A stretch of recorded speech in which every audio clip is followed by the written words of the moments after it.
everyone, and welcome to Read This Now, the weekly webcast where Brad, Gustafson, and I share two books that we love and we think you should read. When, Brad? Right now. I can only it. speak for mine because I don't know what you're going to talk about, but you got to read mine right now. Well, with that kind of excitement, I need to know what it is. Let's jump right in there. What have you been reading, my friend? I'm going to get a name for myself because I have been accused of adding books to my all-time top 5 list. I think I maybe even said it recently, but this is top 5 lifetime. Like this is I can't wait. The list of books. Yeah. And I just kind of stumbled into, here's how I operate. If I'm at home, if someone recommends something, great, that helps. But if I don't have something that I've had my eye on, sometimes I'll just peruse the shelves or kind of look. And it wasn't a book that necessarily screamed at me just from the cover alone, but I started reading it. Jenn, it's like the book jackpot of the world. So here's how I guess I would frame it after reading it, and then I'll tell you a little bit about the book. I would call it like modern day Hatchet with a young woman, Maddie is the main character's name, maybe 12-ish. Do you know this book or not? I do. Now I know what you're saying. Yes. Have you talked about this one before? I haven't, so I'm glad you are. Okay. So anyway, maybe I'll just share about the book. She plans this fake sleepover. Basically, her parents are divorced. She tells mom she's going to dad. She tells dad she's going to mom's. And then she doesn't go to either. She goes to grandma's, whose grandma is away for the winter or something like that. And then the plan is to meet with a couple close friends there and just like live life, have whatever, soda pop and chips and no independence. Bedtime. Complete independence. Yeah. Freedom.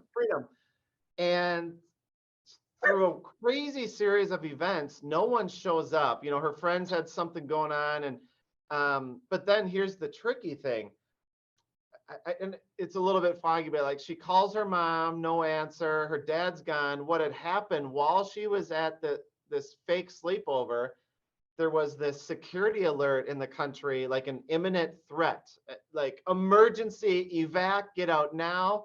Well, Maddie didn't get the message. Her mom thought she was with her dad and the dad was taking care of her. So you can imagine Maddie is literally left alone in grandma's house and the city is empty.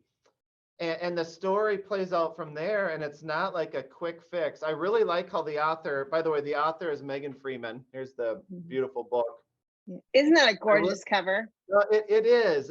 And again, it wasn't one that screamed to me, like personally, read this book, but it was enough where I looked and I dug in.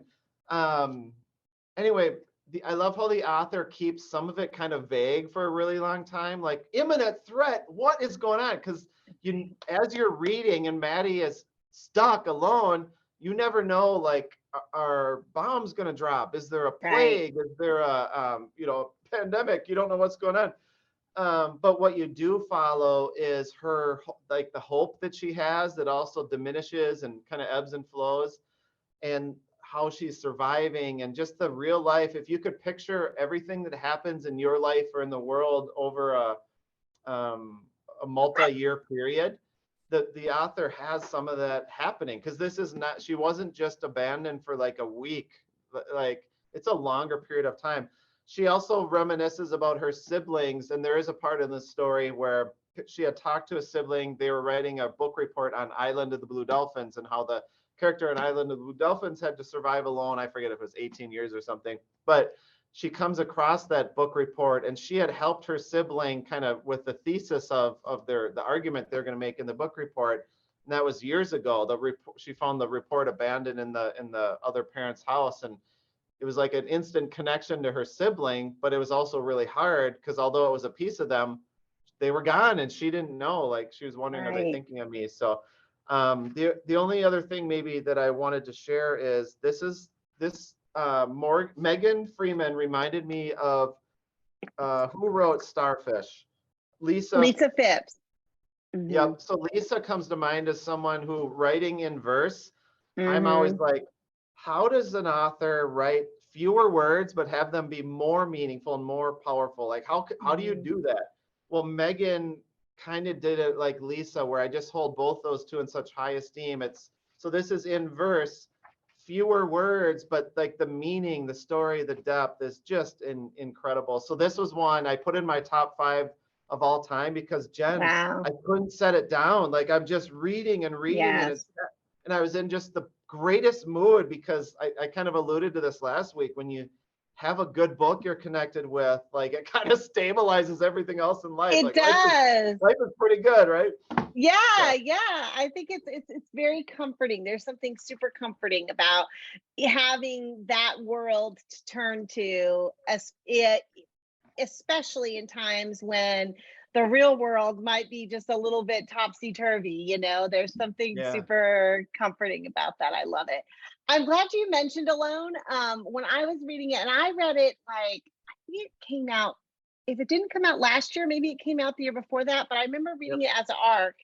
And I remember, I'm going to throw out like a really old book reference. Maybe our 3.5 viewers will remember it. I don't know if you ever read this book. It was called Life as We Knew It.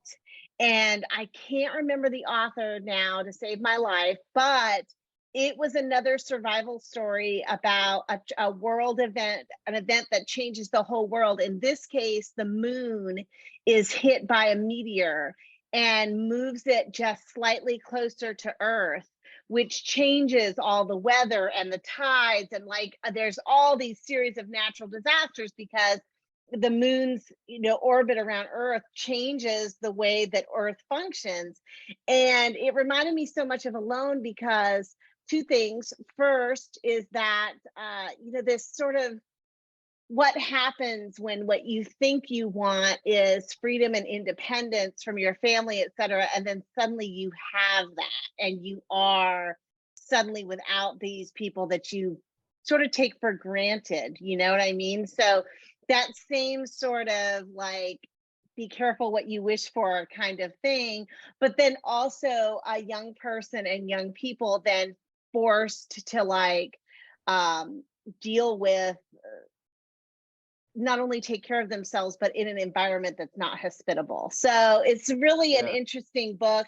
That book is from 10 years ago at least, but I Mm. remember when reading Alone, it reminded me of that, which I enjoyed both of them. So that's Yeah, I great. could see that connection. I was book talking this to one of my kids, and initially she didn't tell me this right away, but then I shared a little more. She's like, "Well, you should have started with that, Dad," because I wasn't interested at all in how I started it. Mhm.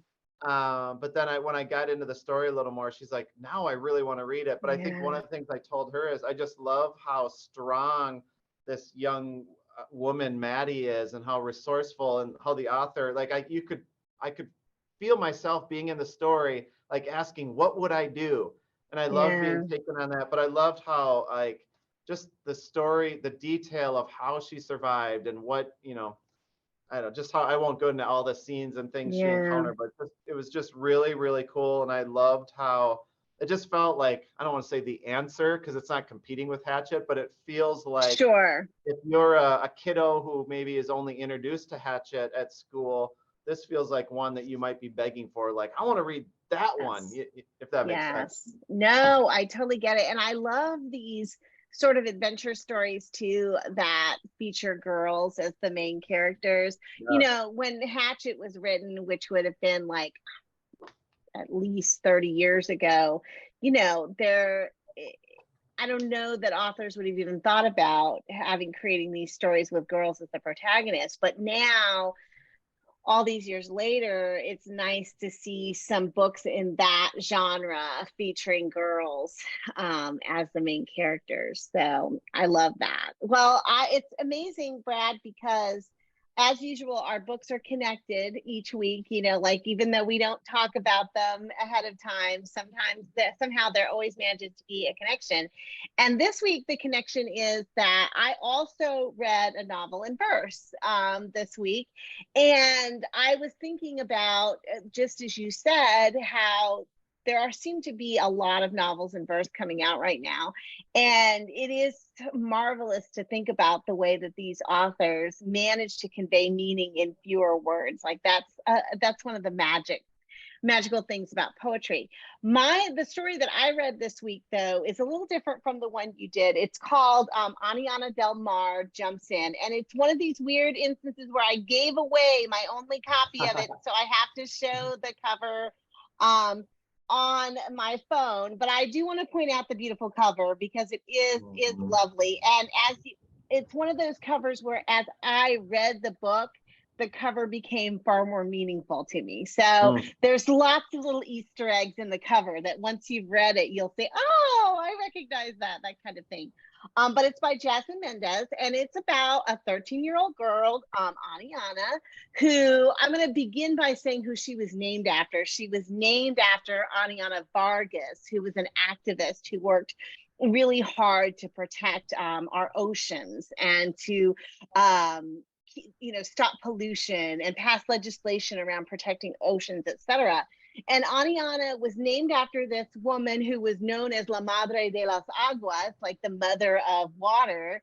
And her father works for the Coast Guard and is out to sea a lot. And so it's only like natural that Aniana, whose family lives in Galveston, Texas, and Galveston is an island, like it only is natural that Aniana would be so drawn to the water. And in fact, it's the one place where Aniana feels at home, where she feels like she can really be herself, where she feels her most powerful. She loves to swim and has been secretly, and that's important, secretly joining a swim team and going to meets where she racks up like boxes and boxes full of medals, but she has to keep it a secret because her mother, Aniana's mother, who was born and lived in the Dominican Republic's family was the victim of a massive hurricane that led to the loss of someone incredibly important to her. Aniana doesn't know exactly how or why this happened. She just knows that her mother is so incredibly fearful of the water that she doesn't want either of her children ever going into it. And so Aniana and her father have to keep this side of Aniana's secret.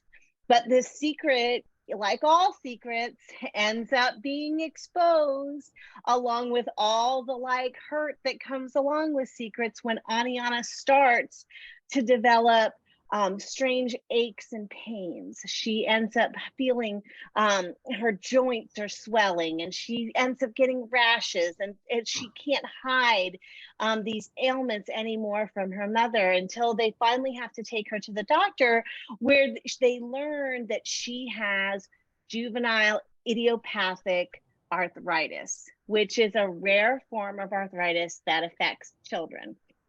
And this is a chronic disease that Aniana will have to live with for the rest of her life. And she thinks well, let me just back up and saying that in the process of describing her symptoms to her doctor, she has to admit that they become worse after she's been swimming. And that's when her mother finds out what's been going on. Her mother, who is deeply religious, believes that this is God's punishment, that God is punishing Aniana for lying to her. And when the specialists finally say, it would be good for Aniana actually to be able to do more swimming, but in a different way to help her joints, she and her family have to figure out, number one, they have to unpack and explore the trauma that has caused Aniana's mother so much pain and fear and makes her very fragile and difficult sometimes to be around.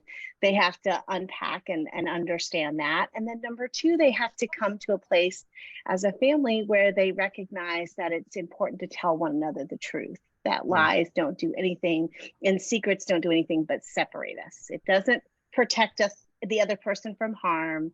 It doesn't keep them from being hurt. It actually causes more hurt.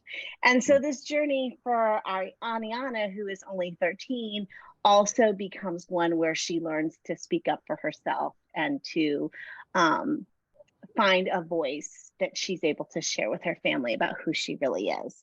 And I just thought, number one, it's a lovely, lovely story about this family in Texas who are going through real and traumatic things, but also wraps around this subplot of a chronic illness where we have a young kid who is been diagnosed and has to deal with an illness that she is going to be faced with for the rest of her life. And I thought that representation was really important and unusual. And again, all done in a novel in verse, which I think in some ways makes it even more magical. So I want to show the cover one more time. Aniana Del Mar jumps in, and it's by Jasminne Mendez, and I think you should read it right now. Fantastic, Jen. I love the whatever you want to call it, coincidence of the double novel in verse today. I know, right? I love it. Yeah.